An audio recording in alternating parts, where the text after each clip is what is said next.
Hey, SPN family, I'm Steph with Creation, and welcome back to our amazing weekend of virtual experiences featuring the cast of Supernatural.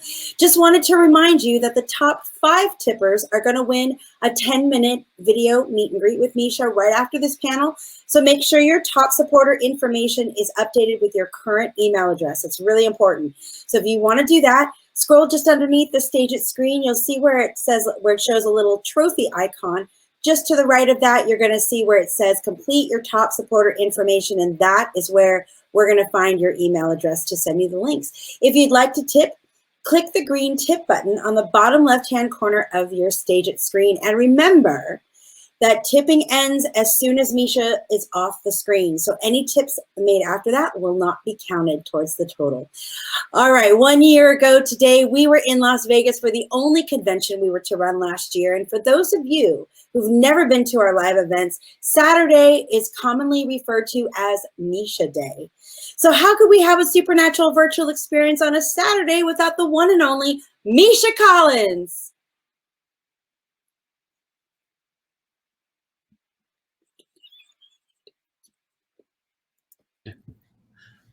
Hi, Steph. It's good to see your face. I didn't know that about Saturdays being Misha Day. I just thought Saturdays were the day when they sing the song on stage. Where's Misha? Because I'm always late to my panel. Hi, everyone. Thanks for being here. Hold on. I have to figure out how to close this window so I'm not looking at my strange face. Hi. Now I'm just looking at the camera lens. I hope everyone is doing okay. I'm sure not everyone is doing okay, but the good news is there appears to be a light at the end of the tunnel here, and we are going to be out of the darkness of the last year soon. It is strange to reflect that it was the beginning of March last year when we were chewing on whether to do the convention in Vegas at all. It was like, is this pandemic thing real? Is it not real? Things had not been shut down yet. We were still on set in Supernatural, still shooting. And we had a convention that weekend, that early March weekend. And that was it. I was in Vegas, and that was the last time that I was at any sort of public gathering. And then the world shut down, and it's been a full year. At the time, I remember we were all, reflecting after, I think production got shut down on Supernatural just a couple of days after that weekend. And at that time, we were reflecting on the fact that we were probably going to be back to work in the summer, maybe June, they were saying. And it just went on and on and on, and it's still going on. Yeah, that was an interesting little moment. It was Castiel's death scene that was shot Friday night, and then it was my goodbye to Supernatural, because it ended up being my last moments on set. And there were a lot of tearful goodbyes. It was a late night on Friday. Richard Speight was directing. And then we all got on. We had to get a chartered flight that weekend because we were shooting late on a Friday, and a bunch of us were working at the convention on Saturday. So we got on this chartered flight at 1 or 2 o'clock in the morning, and got up in the air and flew for about 10 minutes before the engine exploded. It was like this explosion, and the plane started shuddering, and there was a screaming sound, and we had to circle back, and it took about 20 minutes to get before we were approaching the runway, and we were all texting our partners saying, "Tell the kids I love them," as we came back into cell tower range. Because we didn't know if there were all these fire engines on the tarmac, and we thought we were going to die. So it was this really intense weekend where I said goodbye to Supernatural and to the cast and crew of Supernatural. I said goodbye to this beloved character who had become part of the fabric of my own emotional interior life, Castiel. and then I thought I was saying goodbye to my kids as well. It was a lot. Ultimately, we ended up getting on like a dawn commercial flight and showing up late to the convention and getting there for the convention. And then that ended up being the last time that we as Supernatural cast members could see could see one another, but also could see any of the fans in person. So it was like this really intense stretch of goodbyes. And now we're at the 1-year anniversary of that. And we find me sitting on a porch outside, rambling like a doddering old person into my laptop, not seeing any of your faces, but wishing you all well. I see your comments scrolling by, and I have to say, slow down, people, because I can't read them. There's somebody trying to hitch a ride here, guys. We have a hitchhiker. Oh my goodness. Nope, my speed reading skills are not up to the task. Luckily, the Supernatural creation staff here has been curating some questions for me. I have a question from SPN made me cry. That's a very unusual name. Your parents must have been big Supernatural fans. SPN made me cry. The question is, hey Hazel, hi. The question is, how's my hip? And the answer is, look at this. I just stood up and I sat back down again, and I didn't use a cane. So that's pretty amazing, isn't it? Earlier today, I'm not bragging, but earlier today, I walked downstairs and made myself a cup of tea. I'm 3 weeks out, and I have no obvious signs of infection or malfunction in my new artificial joint. So thanks for asking.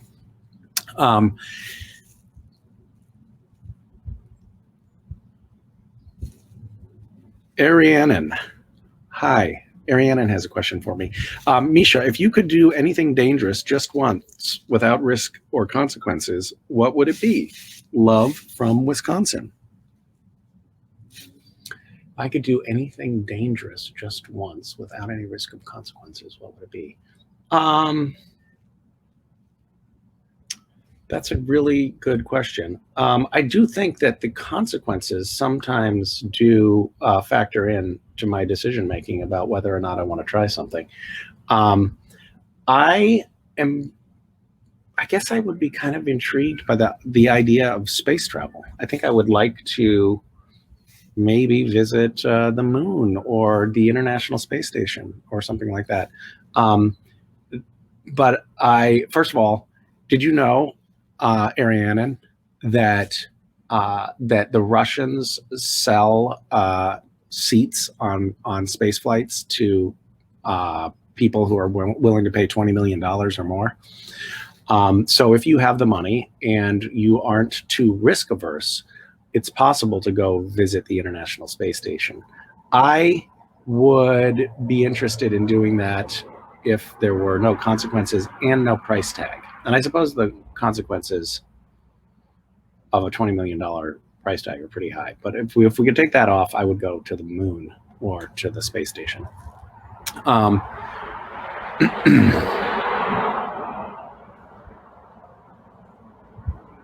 Yeah. Okay, good. I'm sure I have a better answer. That's why I'm just stalling here. But you didn't squander a good hour of your Saturday morning to just look at me, contemplate, stare off into the trees and ponder. Or did you? Maybe that's why we're all here, for you to watch me staring into the trees. It is very strange talking to not people. I'm just talking to my computer screen. This is making me question my own sanity, actually, if I'm being honest. Okay. Mandalaru.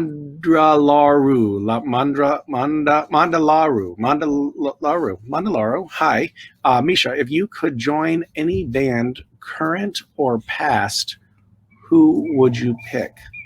Love from SoCal. I'm in SoCal too. Small world. I think I would join. I think I would join the.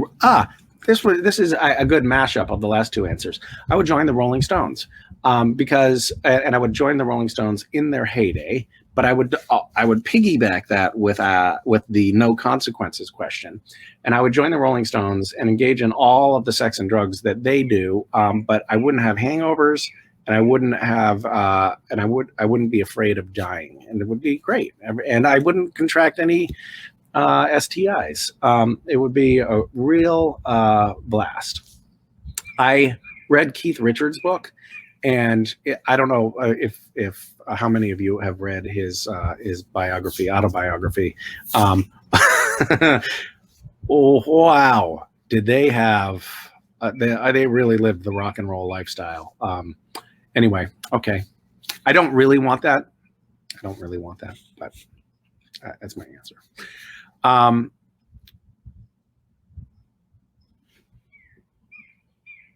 What do you think? Barbara A says, what do you think could ever happen between John Winchester and Castiel if they met? I think it's pretty obvious what would happen. They would engage in a rousing game of thumb wrestling. Hi, West. Bye, West. See how he ignores me? He's a teenager.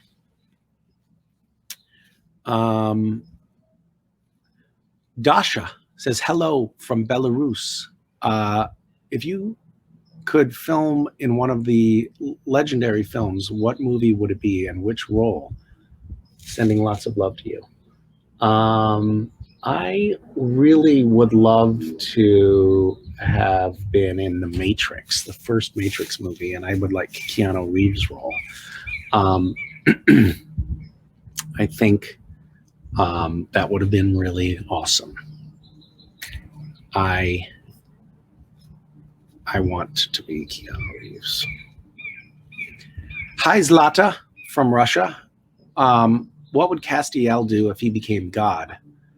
What would Castiel do if he became God? Zlata, watch the show. He did become God, and he was an asshole. I just came up with a really great strategy, guys. I'm going to win this round. I just screen capped so I can just see what you're asking me, and you can't stop me from asking your creepy questions.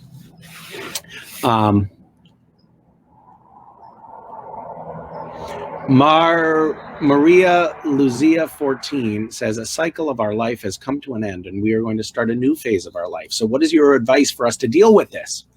Well, I think this is a very good question. However, I have to say, Maria, I don't know if you're referring to the pandemic, which seems to be winding up, or the end of Supernatural, which has wound up. So it's really two questions. The first question, the pandemic ending, I actually think that there are, first of all, like, this has been a terrible tragedy, and so many people have lost their lives, their loved ones.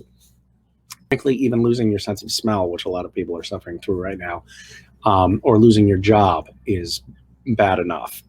But it's been a real hard time for a lot of people. And that suffering will continue. However, I think that collectively we'll also have some silver linings. And one of the things I think that we're going to learn is what it is that we truly needed and missed in being able to be in community with one another and to be able to touch one another, and and all of the things that are so critical about being a part of the human family. So I think we're going to see a big flourishing of community experience in the coming months once everybody's vaccinated. Get your vaccines, by the way. Don't not get your vaccines. As far as Supernatural being over, if that's what you're referring to, and I can't know for sure, it's an exciting new chapter for all of us. We are going to move on to other stories and other chapters of our lives.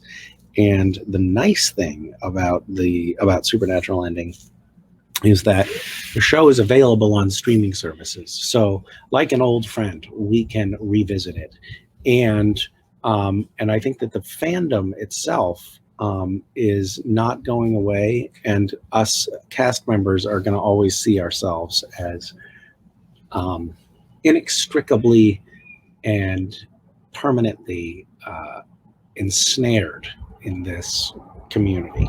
So we're not going anywhere either. And we'll be able to see each other at conventions, but also I think the community itself will live on. So that's not a terribly fatalistic. I guess listening to myself talk, I noticed that I must be imbued with a new sense of optimism coming out of what has amounted to a long, dark winter.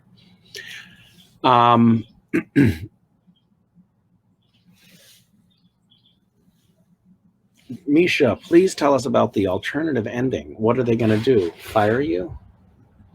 Well, I don't know what I can tell you about the alternative ending. I don't think it's a secret anymore. The alternative ending was going to take place in a roadhouse, and is it out there? Maybe I am spoiling it. I don't know. It was going to take place in a roadhouse, and we were going to have like so many of the cast members from over the years, fan favorite cast members, were just going to be in the roadhouse, and that roadhouse would have represented Dean's version of heaven, and the band Kansas was actually booked to play live on the stage in this roadhouse.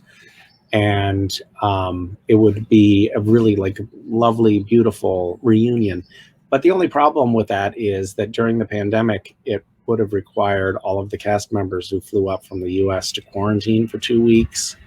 And there were restrictions on the number of people that could be even on set, even cast members. Like, we couldn't have a certain number of extras, blah, blah, blah. So it actually became, in the pandemic, it became an impossible thing to shoot, which is a completely unpredictable outcome. No one could have imagined that we were able to shoot something, but not a crowd scene in a closed space like that. There was talk of possibly shooting it in an outdoor, at an outdoor stage instead of in an interior of a roadhouse. There were efforts made to try to modify things to make it happen, but it didn't end up working out. This is my Winchester. Mia Winchester is asking, Misha, what is your favorite memory playing Castiel?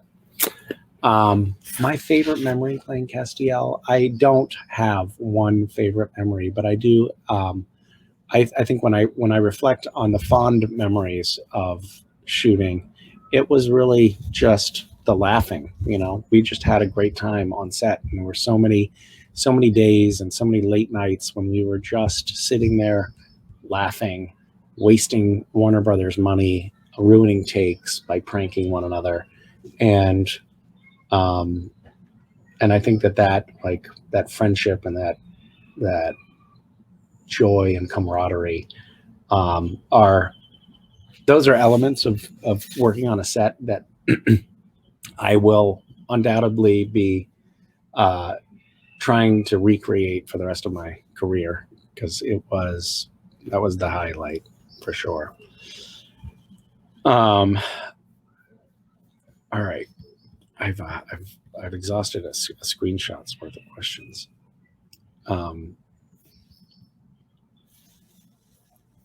Wish there was a way I could just pause your incessant typing. You people are too fast at typing. Wait, I wonder, here, let's conduct an experiment. Everyone stop typing in the chat. Let's see if this could possibly work. Is it possible? What if everyone stopped typing? No questions. Guys, very disobedient. It's scrolling as fast as it possibly can right now. It's going even faster now that I said stop typing. You little... It's stopping. Slow down. Wait, guys, you're doing it. We're doing it. If I see your name in the chat, that means that you're not following instructions. That's all it means. Okay. You're all... I can almost read one. It's slowing down. Ah, all right. Forget it. I can't work with you people.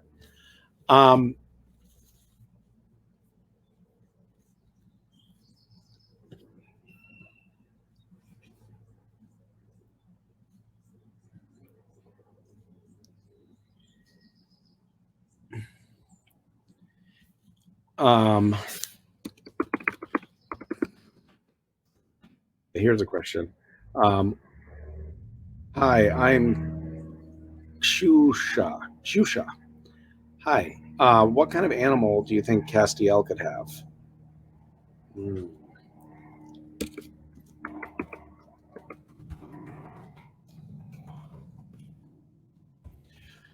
I think Castiel had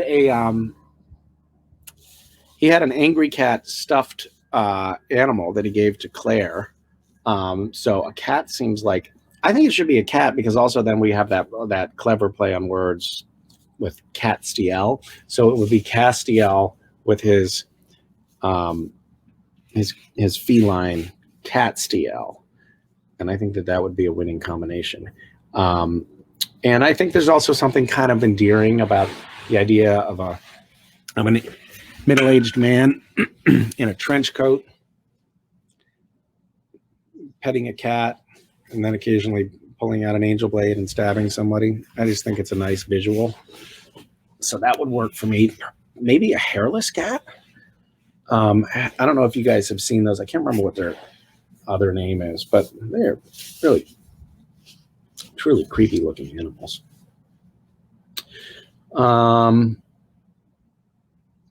Or like a pet rat could be cool. I went out with the kids kayaking yesterday, and we saw a great blue heron catch a rat and grab it by the head in its beak and shake it so that it broke its neck and then swallow it whole. Isn't that cool? I can tell you more stories like that. All right. N95 masks? I have a mask right here. Hold on. I have an N95 mask right here. Where are you going for a bike ride? We're going for a walk. You're going for a walk. All right. Good luck. Happy adventure.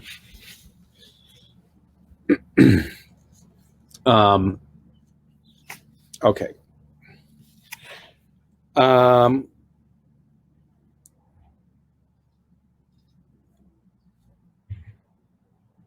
Okay. Hi, Misha. Oh, this is Nastya from Russia, and she's asking, what do I think about TikTok? Maybe I want to do a movie like Felicia. I don't know what movie Felicia did. What are you talking about? I don't even have the TikTok app on my phone. That's what I think about it. It's just like I couldn't handle the idea of doing yet another social media platform yet. So I haven't engaged in TikTok. Thank you for your question. It inspires me to realize that I need to join TikTok. So I'm going to make that my New Year's resolution for March. Thanks. I'm getting on it. Hey, Misha, this is Dean's Pie asking a question. Could you tell us about your new project? Sending lots of love from Michigan. Well, I don't know what project you're referring to. Was working on repairing a little Lego castle that Mason made out of Legos this morning. Is that the project you're referring to? I have a book coming out in the fall. It's a book of poetry, and I have to figure out what the title of that book is by Monday.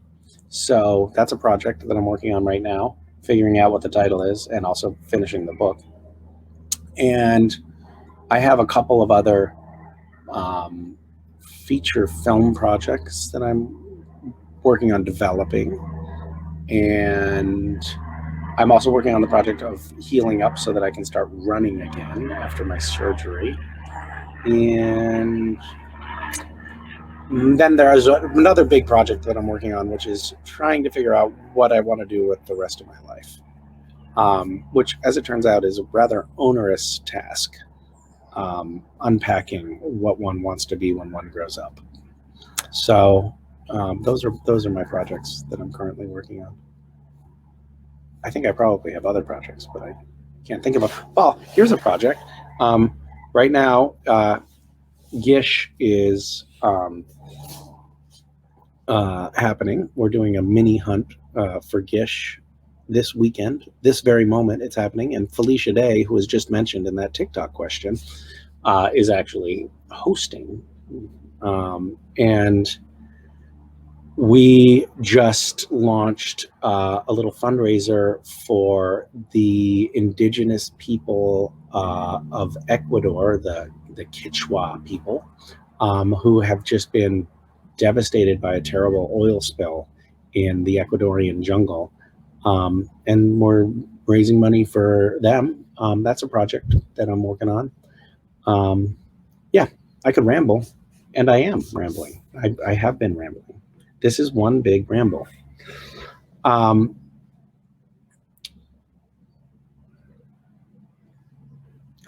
am reading some other questions. This is from D Loves Cass. Hi, Mish. What hobbies have you picked up to deal with the ending of the show? I'm glad that you asked about hobbies and not addictions. That's a good sign. I have been coping with the end of the show. You know what? To be honest with you, I think that one of the things that I've realized when the show ended is that I was way too busy, and that I need to put a little bit more breathing room in my life.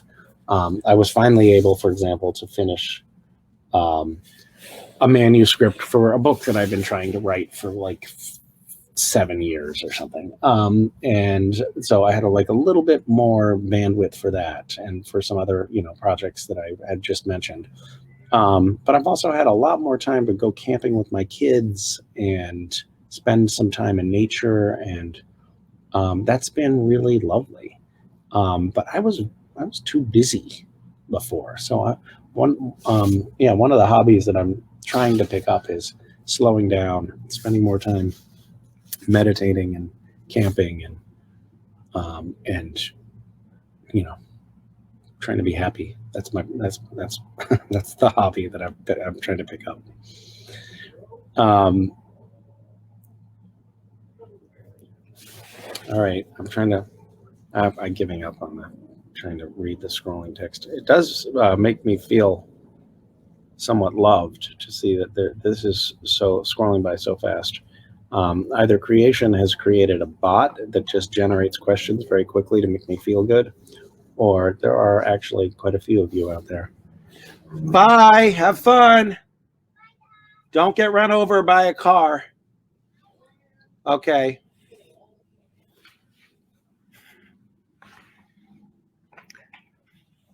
That's an enormous water bottle, Mason. Make sure you drink it all. She's going on a long walk, and she's wearing what appear to be leather pants and a leopard print long sleeve shirt, and it's quite sunny and warm. I'm not sure how that's going to go. So I am. Oh.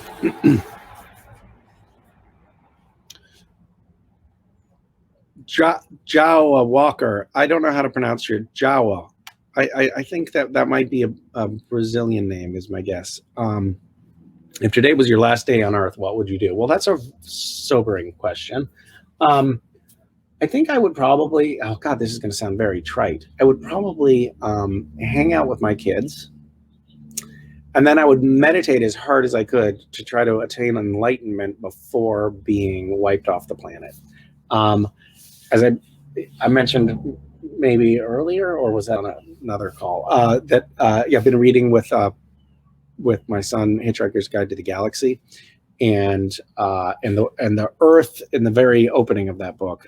For those of you who haven't read it, I'm going to spoil it. The Earth is vaporized, and every human except for the hero of the story is vaporized, and there's only a few minutes warning. They only find out that the planet is going to be vaporized with a few minutes warning, and some of the people just drink a lot of beer, and I don't think that that's how I would want to go out. But it is a question to contemplate. A last day on Earth. It's a little depressing. Now I wish you hadn't asked that. I'm just going to go cry into my teacup.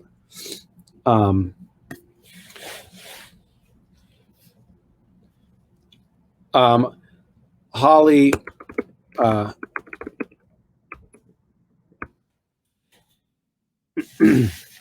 Holly asks, if Joe Biden were to offer me a job, would I say yes? That really depends. First of all, I'm flattered that he wants me to work for him. Oh, you didn't say he did want to work for me, did you? You said if.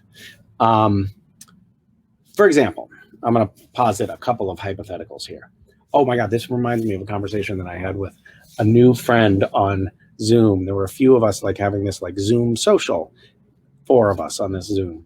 And one of the people on the call was like, yeah, I don't know what to do with myself right now. I'm feeling like, I don't know what I want to do next. This is the person that I've only met on Zoom and talked to maybe 3 times.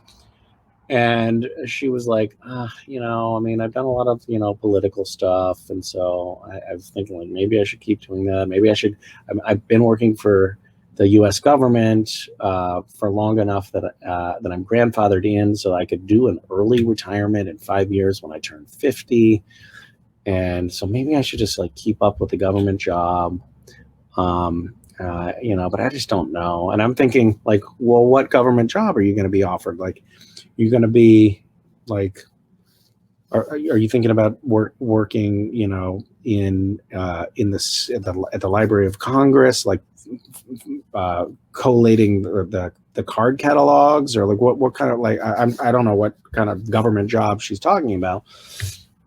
And she says, I guess they've sort of the Biden administration has offered me an ambassadorship, but I don't know if I want to do that. I'm wait a minute, you're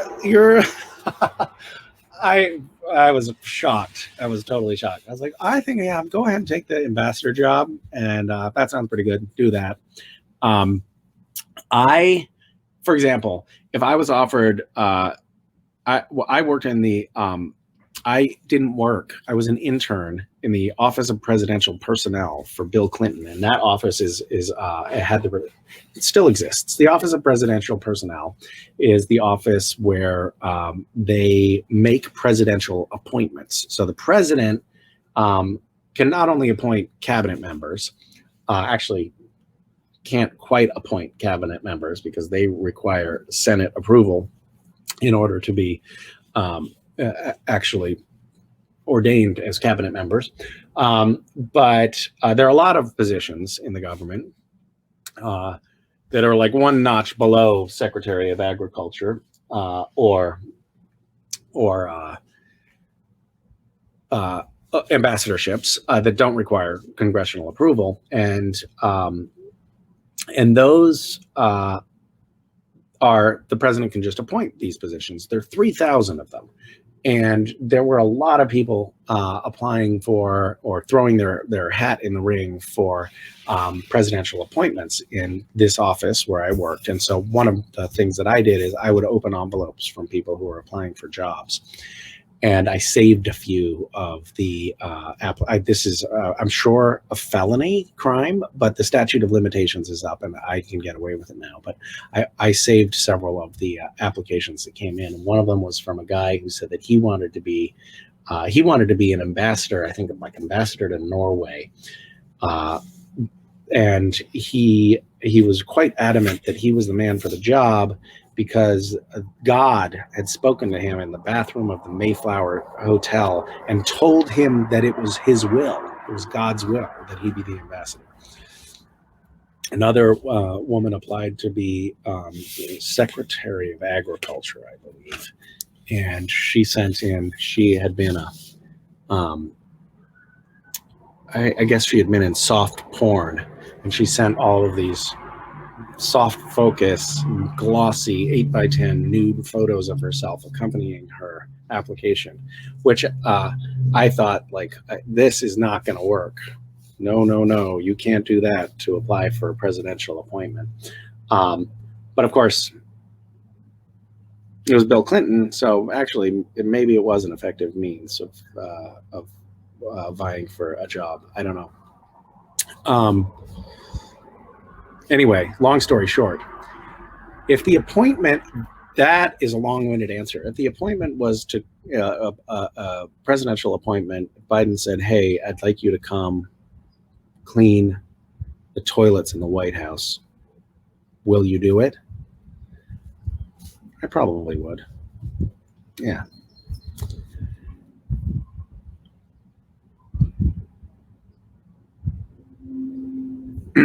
Sarcasm Princess says, hi, I'm Cass. I got to meet you on Thanksgiving. Where were we on Thanksgiving? How did we meet? I can't remember Thanksgiving. What's something that you can't get mad at your kids about because they get it from you? I was... oh, you know, like the elf on a shelf thing. I don't know if you all know this, but there's this sort of Christmas-related tradition. It's sort of like the Advent calendar leading up to Christmas. Some people do this thing where there's like an stuffed elf that you put somewhere and you move it around the house, and the kids think that the elf is magically moving at night. In the morning, they have to go find it.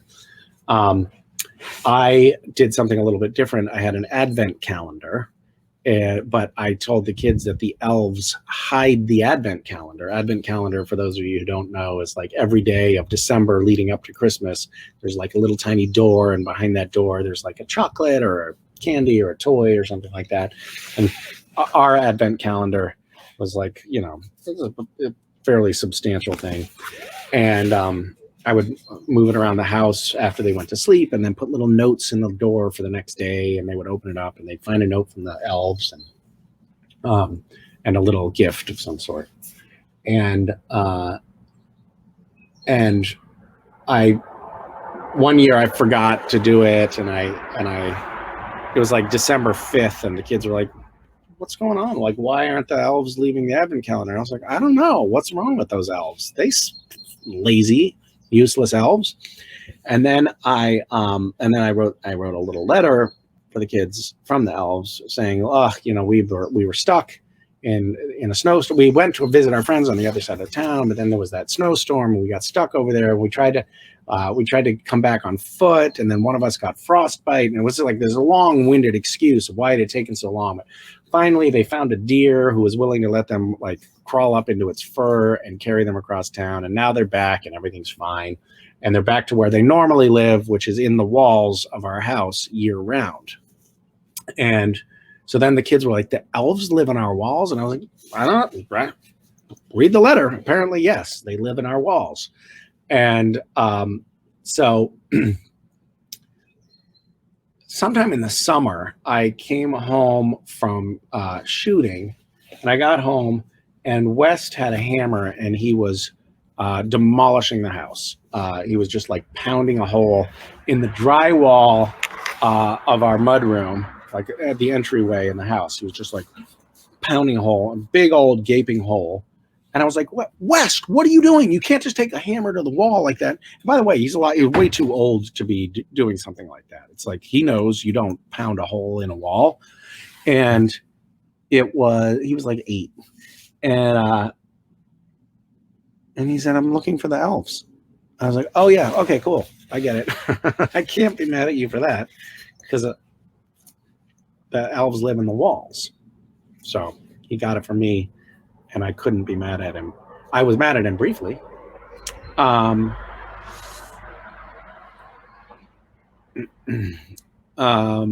Okay, what other questions do we hear? Hi, Misha. Not a serious question. What is the most random thing you have in your home? Probably elves. I don't know what else would constitute random. For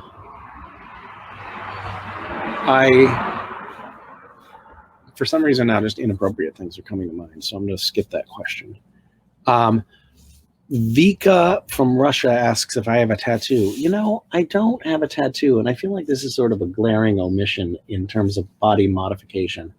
I was feeling angsty, my brother and I, when I was maybe 14 and he was 12, and we used little knives to carve. I carved a peace symbol into my thigh that was like an effort to make. I wasn't like an act of like, I guess it is self-mutilation, but it wasn't. We weren't doing this to like hurt ourselves. We were doing it to like try to make a cool lasting scar. So I tried to carve a peace symbol into my leg.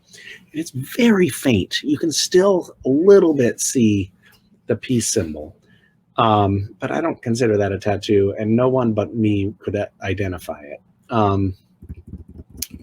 I would like to get a tattoo of something related to my children. I think that would be my inclination. I know that's cheesy, but I haven't done it. Maybe I'll do it soon. Thanks for the tip. I'm not supposed to get any tattoos for at least 3 months after my surgery. So, and I have to take antibiotics if I do get a tattoo. That's the new rule.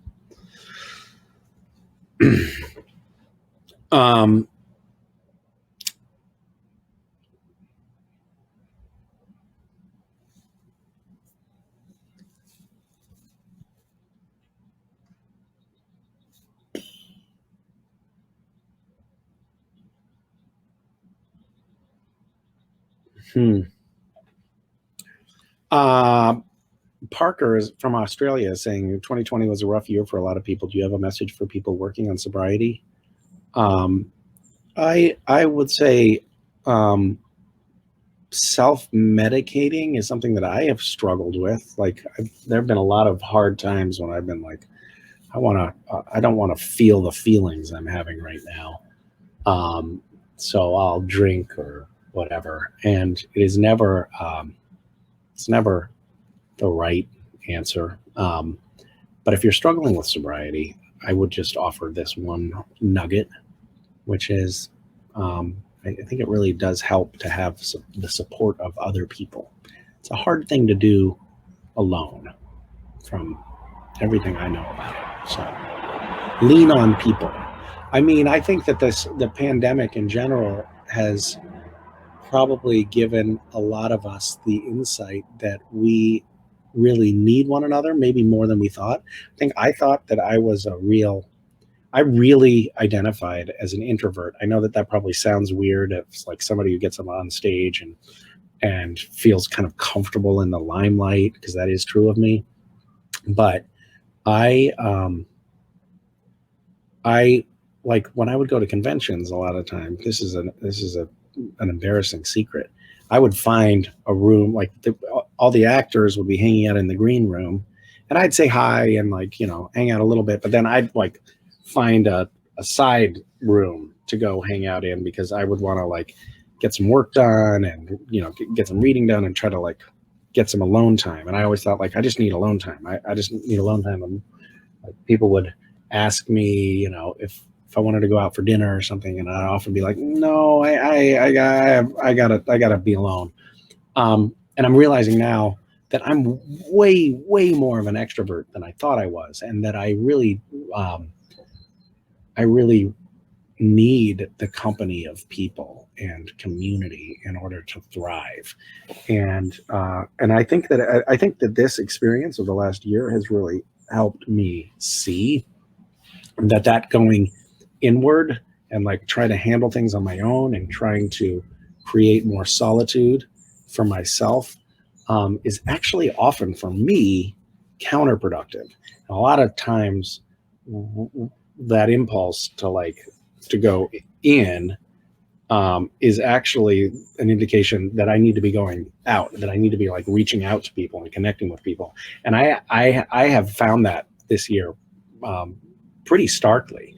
Like I've had a lot of hard days, like many people, and I keep on. My impulse is to like just handle it myself and go inner, and I keep on reminding myself, no, pick up the phone, do a FaceTime, Zoom somebody, talk to a friend, and it's so crucial and therapeutic and essential. Like there's no question, we as humans are hardwired to be herd animals. We need the community of, we need to be among the family of things in order to thrive and survive. So, yeah, I guess that's it's a little bit of a tangent on your question, but I think it's true.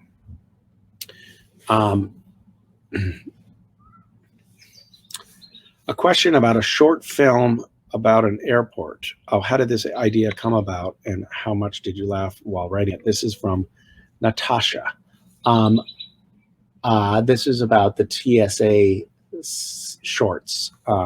My wife and my friend Philip and I co-wrote, and I directed and starred in, and Daniil Ackles is in one episode, and a few other friends show up in those episodes.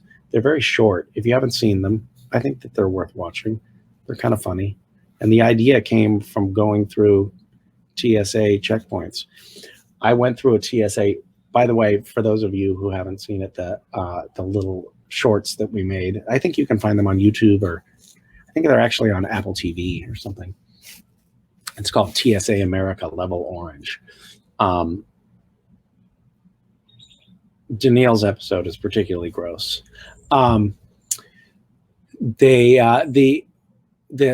inspiration came from watching, it was like early on after the TSA, like real intensive security checkpoints at airports were implemented.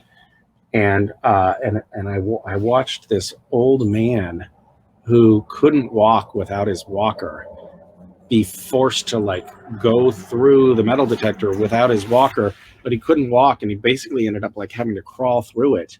And I was like, what the hell is happening here? Like and obviously it wasn't like they weren't properly following protocol. These must have been like, the TSA itself was new, but these agents were obviously new. They didn't know what they were doing. But I was like, whoa, this can't be happening. And that sort of just inspired the idea of the stories. I went through a TSA checkpoint once, and one of the guy that was giving me a pat down because I had set off the metal detector was he was like, I've seen your TSA shorts, and I was like, oh shit, he's gonna like take me into the back room and give me a cavity search. I'm in huge trouble. And he was like, that was hilarious stuff, man. Good on you. So it was like, thank God. I now set off the metal detectors because of my titanium hips. I don't know. Hold on one second. I'm just scrolling through the questions, guys. Be patient. God, you're so pushy. Be patient.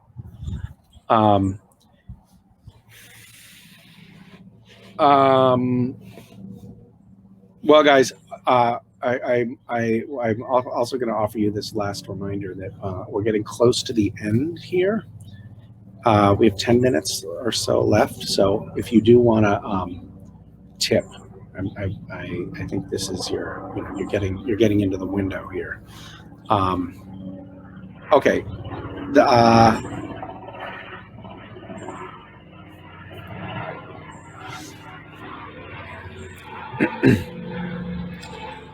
My goodness, there are a lot of people on this Zoom from Russia, it looks like. Привет. Мои друзьями. Мой русский язык очень плохо.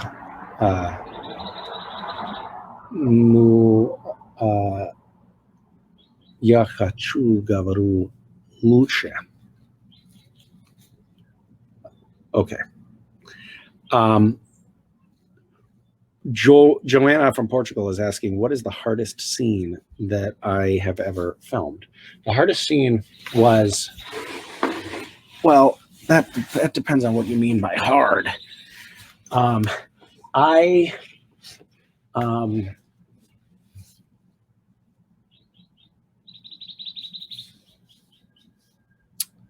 scene I ever filmed. I'm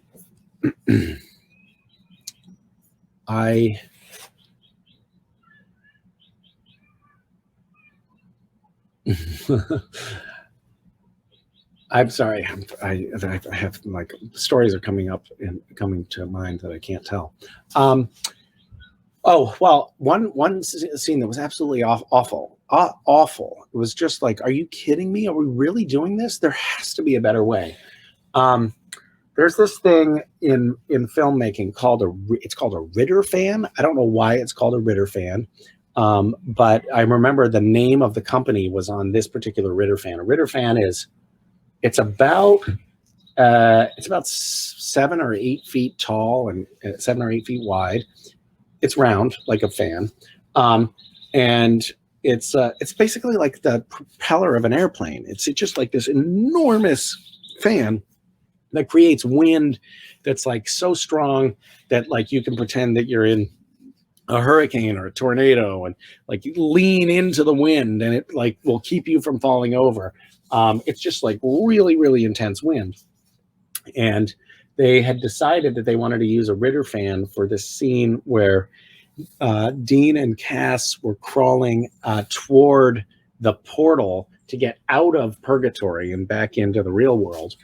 And we're crawling up this dirt hill that was just like loose sand and gravel. And the Ritter fan is blasting on us. And it was like literally crawling into a sandblaster. Like it was just it was unbearable. It was like getting in our eyes and it's like kicking up all this dust. We were both like hacking up black. And of course it's television. So they had to shoot, we had to do like, 5 different takes of this and different camera angles. And Jensen and I both agreed like that was the shittiest day of shooting I've ever had. I have another one for you. I worked on a movie called Finding Home. Absolute garbage. But it was my first like leading role in a movie, and I was so excited about it. And it shot in coastal Maine, and it was supposed to be summertime in the movie. But there had been the director was so incompetent that what was supposed to be a 5-week shoot ended up being a 3-month shoot. And we found ourselves in December in coastal Maine, and we were supposed to be having this scene. It was a night scene, and I get in a fight with this other guy, and we're fighting in the waves in the ocean. And it's December in Maine, and we can't have wetsuits on because we're just in our like short sleeve shirts. And they had to go out there and melt with torches the snow and the ice off of the pebbly beach so that it would look like summer. And then we had to like go into the surf and fight, but not just immediately register shock on our faces because we were so cold. And I mean, I can't. This would never have happened on Supernatural or any other like legitimate production, but this independent feature, they somehow got away with it. I remember they had an ambulance there and paramedics because they were pretty sure we were going to get hypothermia. But that was a really hard scene to shoot. That was cold. Yep. But I guess I don't have much to complain about. It's not like being a Navy SEAL or anything. It's basically a job where you just pretend, you make believe, you don't even really hit each other, you fake hit each other. So compared to actually going into a boxing ring or something like that, or actually climbing through a portal from another dimension, it's all child's play. It's all easy. All right. It's the last question time, guys. It is Parnia. She says, "Hi, I'm Parnia from Iran.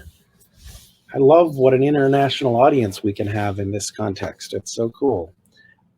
She says, "We love you here. Thank you for that. I have some of my dearest friends over the years have been Persians, and I have never been to Tehran or anywhere in Iran.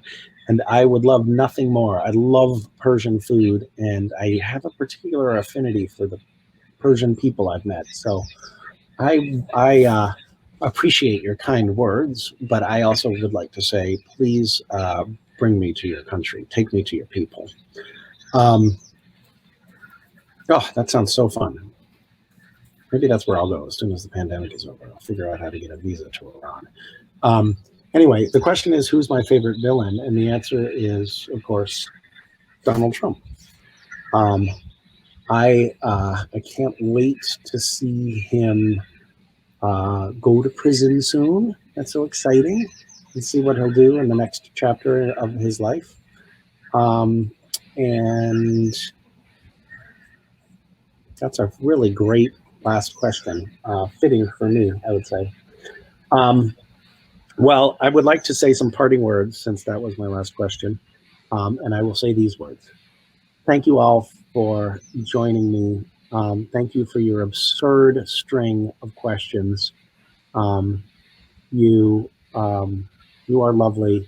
You are not alone, even though during this pandemic you likely feel quite alone. And I can't wait to see you all in person. We had been doing, as I mentioned earlier, I think I had been working too much when I was on Supernatural, and we were doing a lot of conventions, and the combination of trying to run Gish and work on random acts and do other things and play with my kids and go to go to creation events on the weekends, it all felt like too much. And I think a lot of times I was showing up at conventions like tired and grumpy and not my best self. But I have to say, one of the things that I really do miss from the hindsight of enduring a pandemic, I really miss those conventions. I miss seeing fans and my castmates in person, and I can't wait to get back to it. So I hope I can see you all sometime in the coming year, and I hope you all stay healthy and get vaccinated and take care of each other and be kind and generous in the world. And we'll see you soon. Bye, guys. Misha, we all love you. Thank you so much for being here today, and we really can't wait to see you too in person. All right, guys, tipping is now done, and we're going to bring you the results in just a few moments. But first, make sure you're signed up for our email list at creationent.com and follow us on social media at creationent on Facebook, Twitter, and Instagram. Thank you guys so much for being with us in this virtual world. And as you know, we've got more to come. But I'm going to announce our winners, which are Abby Road, Sheeta Sidek, Kirky Adair, Angie, and Kath K0298. You guys are the winners of our group 10-minute meet and greet that's going to be happening. So make sure that your email address is updated with your current email address. That's really important. But just in case we have an issue sending you your link, please hang out in the chat so we can reach you, because we would like to start the meet and greet as soon as possible. All right, you guys, we have more to come tomorrow with the one and only Jensen Ackles and Jared Padalecki. We'll see you tomorrow.